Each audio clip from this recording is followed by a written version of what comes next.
כל המקומות שהחמאס מסתתר בהם, פועל מתוכם. נהפוך אותם לאיי חורבות. J'ai vu assez rapidement qu'on était coincé entre deux discours qui étaient irréconciliables, où c'était d'un côté apporter son soutien à la Palestine, qui est un besoin viscéral, tellement c'est horrible ce qui se passe là-bas, et de l'autre côté, si on fait preuve de la moindre petite once d'empathie à l'égard des civils israéliens, on est tout de suite accusé d'ambition colonialiste, d'être complice de génocide. Et en fait, ces deux postures hyper polarisées, elles n'ont pas évolué depuis le 7. One of my best friends who's a Palestinian, he told me like, I can't imagine what it's like being in your shoes. Like you are against your own people.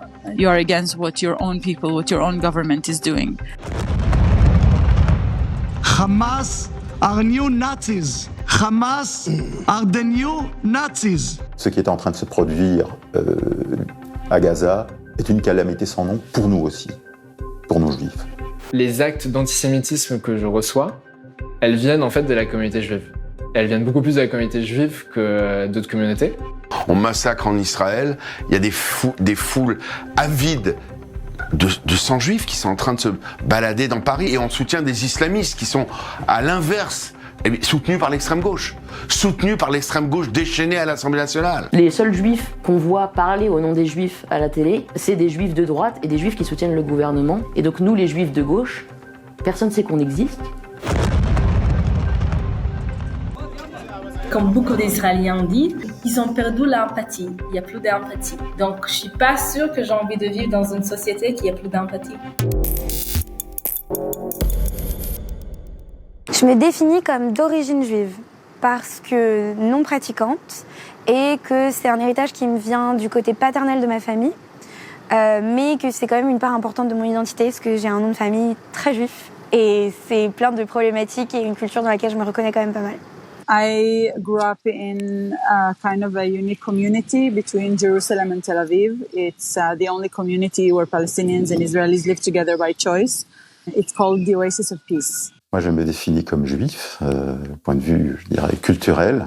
Mes 4 grands-parents étaient juifs, ils venaient de communautés juives des pays de l'Est. Je pense qu'il y a une vraie continuité entre ce que j'ai connu dans mon enfance comme environnement familial et la façon dont je me vis aujourd'hui. On faisait pas Shabbat tous les vendredis, c'était pas forcément un truc au jour, tu vois, on mangeait pas kasher, il y avait pas forcément ces rites-là qui sont plus dans un cadre religieux, on va dire, c'était pas des choses que nous on faisait, mais pourtant c'était très clair que voilà, on était des personnes juives et qu'on avait cet héritage-là et que c'est quelque chose qui était vraiment transmis. Donc, j'ai grandi dans une culture juive très modérée niveau fête. On faisait surtout Kippour et Pessah, donc les 2 grandes fêtes juives. J'ai grandi en Israël et j'ai quitté Israël quand j'avais à peu près 25 ans. J'ai fait mon service militaire là-bas et ce qui m'a fait poser pas mal de questions et j'ai voulu avoir de la distance et pour réfléchir, pour mieux voir. Et depuis, c'est le cas en fait. Je sens pas que je peux revenir en fait. J'avais un peu cette volonté de vouloir renouer avec une communauté, mais par moi-même. Donc là, je suis retourné, j'allais à la synagogue tous les vendredis soirs pour Shabbat. Et c'est devenu vraiment un rituel. Et c'est un truc qui me faisait beaucoup de bien à l'époque. Parce que ça me permettait d'avoir une communauté, en fait. J'osais pas trop le dire parce que je me sentais pas légitime. J'avais l'impression que comme on n'était pas pratiquant et comme c'était pas du tout quelque chose qui faisait partie de ma vie quotidienne, les vrais juifs, entre guillemets, allaient me demander pour qui je me prenais. Et donc, du coup, c'était quelque chose de plutôt discret et de plutôt personnel. Et c'est justement en rencontrant d'autres personnes qui avaient des judéités complexe, mouvante, ambiguë, que je me suis sentie plus légitime à dire « Ah mais oui, en fait, moi aussi. Ah mais oui, ça me concerne. » C'est très fréquent, à vrai dire, en fait, avec des familles juives françaises où leur identité juive n'est pas forcément ouverte publiquement. Enfin, on n'en parle pas trop. Moi, j'ai rencontré plein de gens, d'ailleurs, récemment, qui m'ont partagé des expériences similaires, en fait, où ils venaient de familles de juifs cachés pour des raisons de sécurité, en fait, que c'était un danger, en fait, de dire publiquement qu'on était juif et du coup, ils en parlaient pas. Ouais, moi, j'ai appris très jeune qu'il fallait pas que je dise que je suis juif parce qu'il y a des gens qui sont mal intentionnés, des gens qui n'aiment pas les juifs. Donc c'était vraiment, dès qu'on disait synagogue au restaurant, on le disait à voix basse, on chuchotait. Donc très jeune, j'ai appris ça. Donc j'avais peur avant déjà, mais disons qu'avant, l'impression que les gens s'occupaient pas trop de ça. De temps en temps, il y avait quelques trucs antisémites, mais c'était pas sur le devant de la scène. Quand on dit par exemple qu'on est une personne juive, c'est justement de vraiment sentir qu'on fait partie d'une communauté qui a été très stigmatisée, qui a été très persécutée. D'ailleurs, on est vraiment très peu nombreux dans le monde. Du coup, il y a encore plus ce sentiment d'appartenance, en fait, je pense, à une communauté. Ce qui est le cas avec beaucoup de minorités racisées, où tu dis, en fait, je suis exclu de la société normée, en fait, où on va m'attaquer, on va me persécuter. Et du coup, pour me protéger, j'ai envie de faire partie d'une communauté, tu vois, où je me sens bien, où je me sens pas aliéné. Et je pense que la communauté juive ressent très fortement ça, en fait. Being Jewish for me is being asked this question. What is being Jewish for me? I'm just Jewish, I swear. I wake up, I'm Jewish. I go to sleep, I'm Jewish. I take a shower, I'm Jewish. I can't help it. Everywhere I go, I'm Jewish. I think about it's Holocaust, the mosque, you hear the mosque? I'm Jewish. It's Holocaust Remembrance Day, the mosque is praying. I'm Jewish. Nowhere to escape.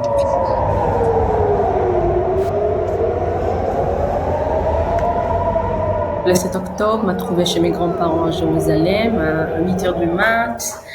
J'attends les sirènes et les sirènes qui déclenchent. And then the hard news started, streaming to us. My comedy writer was calling me, crying hysterically, asking me to help her find her cousin who is in the party, and she sent me pictures of him to post, and I was like, what party, what was going on? In the very early morning, my friend Moz, he knew immediately that his parents were murdered, and he knew what was going on, and their house was burned down. So he called me and he sent me a message saying Noam, listen, something horrible is happening.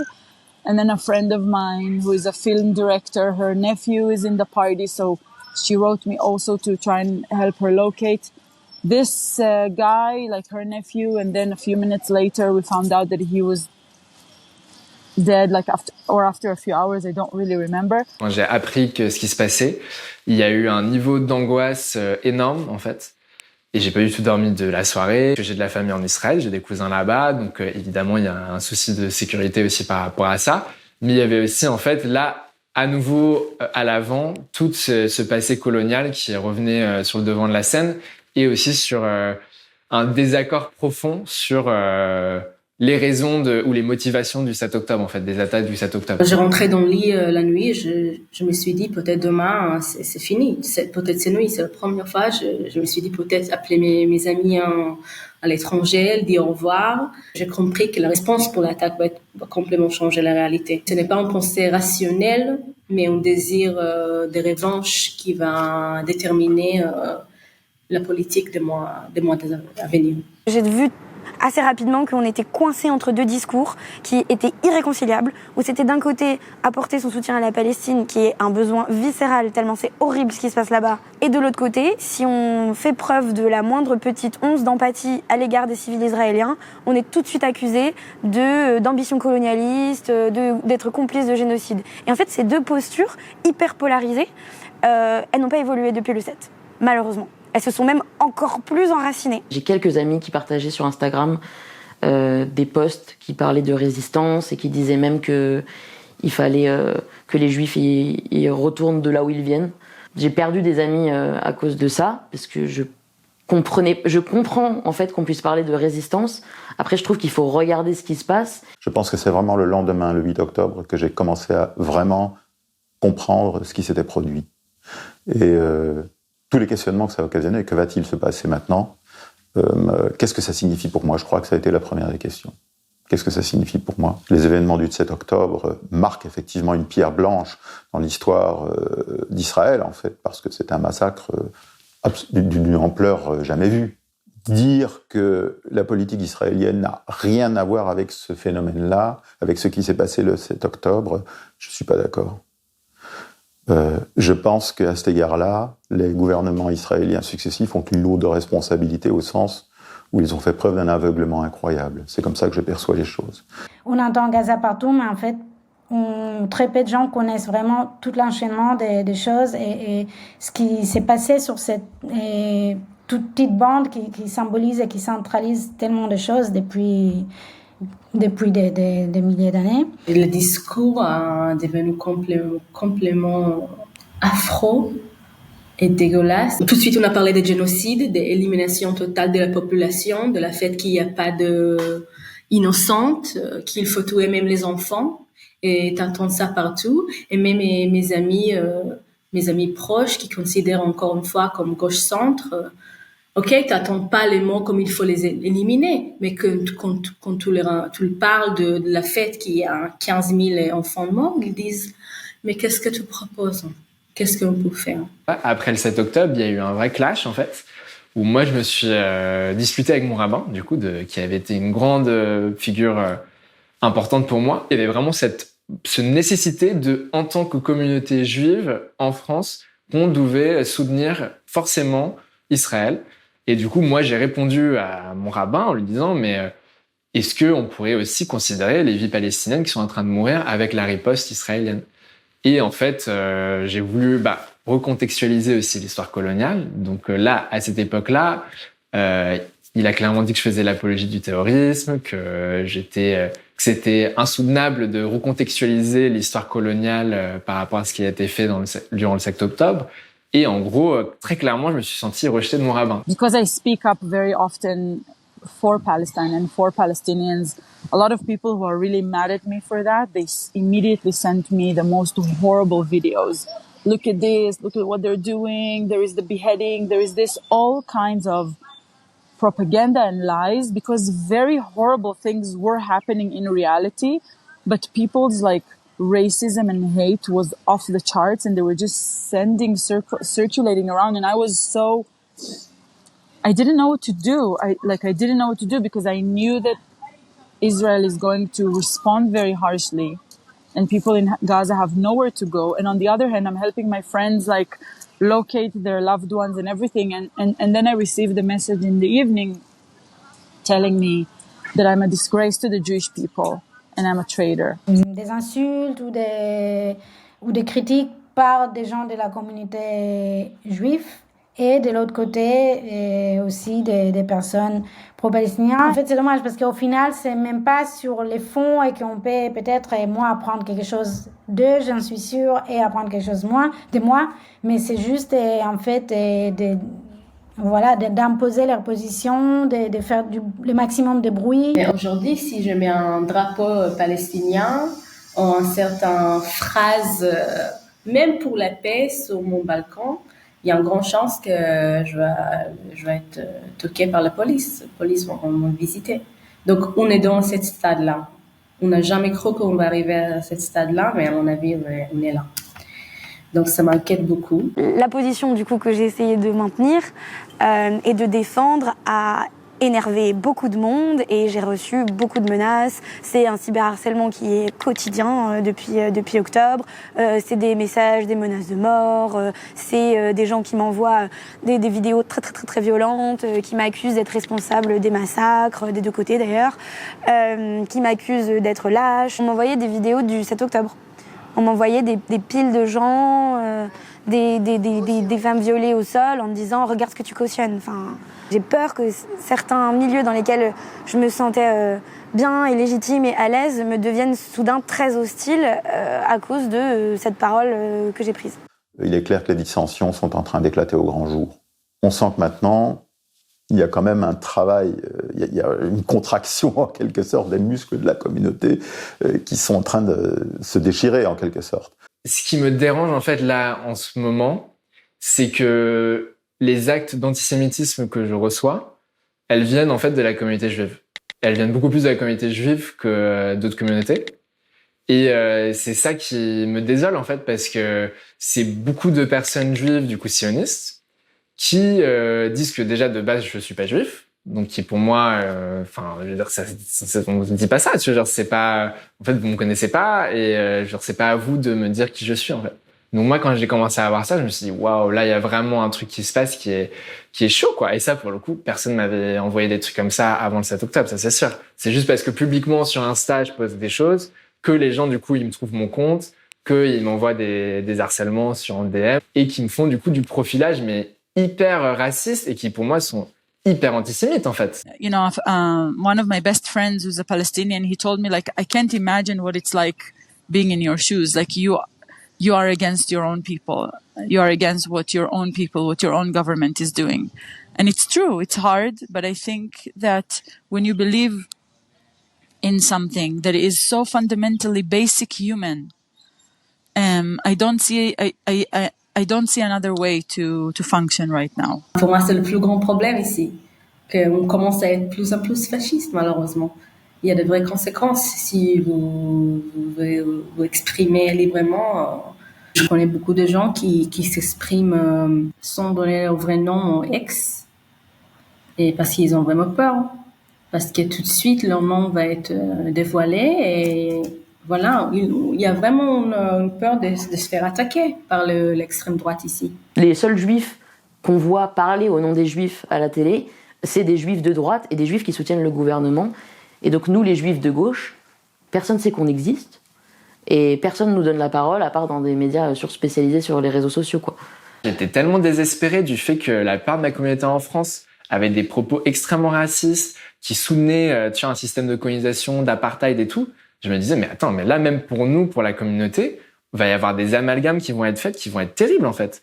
Et que du coup, enfin, nous, c'est un peu comme ça aussi qu'on le voit, c'est que tout ça, ça va créer, en fait, des tropes antisémites envers nous. Parce que du coup, les gens, ils vont se dire, parce que Israël, il se qualifie comme État juif, que, en fait, les juifs, ils sont comme ça.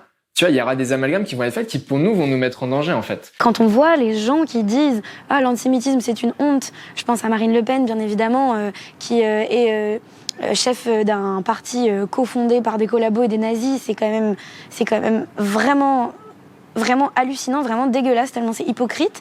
Et en plus, ça nous dépossède, nous, juifs de gauche, de notre fer de lance, qui est le combat contre l'extrême droite, dans le sens où les juifs et les juives, historiquement, sont parmi les victimes qui ont le plus souffert de cette idéologie-là.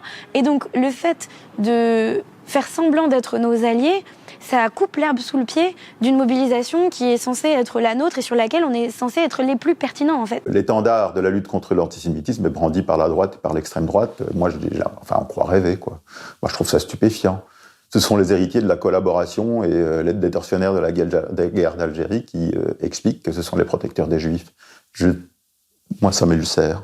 Le Rassemblement national, qui appelle à une marche contre l'antisémitisme, clairement, c'est juste pour profiter ses intérêts islamophobes. C'est aussi dommage que la gauche, notamment la France Insoumise, dise « Bon, bah, non, mais c'est pour défendre les intérêts racistes, donc on n'y va pas, parce qu'il n'y a pas du tout d'antisémitisme, voilà. » En fait, on est un peu abandonné de tous, parce que soit on est abandonné par la gauche, soit on se tourne vers le Rassemblement national, qui est quand même un parti créé par des nazis, donc juste non. Il a été plus manifeste que jamais que la gauche avait des lacunes en matière de lutte contre l'antisémitisme, et donc du coup les juifs de gauche, qui étaient soit très minoritaires, soit très discrets, ont ressenti le besoin de se rassembler en disant nous on subit une oppression spécifique, y compris dans notre famille politique, donc parlons-en, d'autant qu'il y a un vrai besoin de faire entendre des voix juives qui ne soient pas de droite, et qui ait un discours qui soit empathique et pertinent au sujet de la Palestine. Pour moi, Golem s'est créé sur la manifestation contre l'antisémitisme, et ça, j'ai trouvé ça formidable. Parce que il y avait une place, une béance en fait. Golem a pris cette place, et moi j'ai trouvé que c'était un mouvement formidable, riche de signification. Pour une raison simple, c'est que la lutte contre l'antisémitisme doit être sans concession. Alors Tzedek, en fait, ça s'est créé aussi parce que on a vu qu'en France, les institutions qui représentaient la population juive avaient une parole très sioniste, en fait, très liée avec Israël, et que ça représentait pas vraiment nos valeurs. Ça a été fondé en juin 2023 avec plusieurs membres de l'Union juive française pour la paix, qui luttent pour une égalité et de justice en Israël-Palestine. Et en fait, c'est un groupe de personnes qui voulaient créer une sorte de nouvelle dynamique en créant un nouveau mouvement collectif.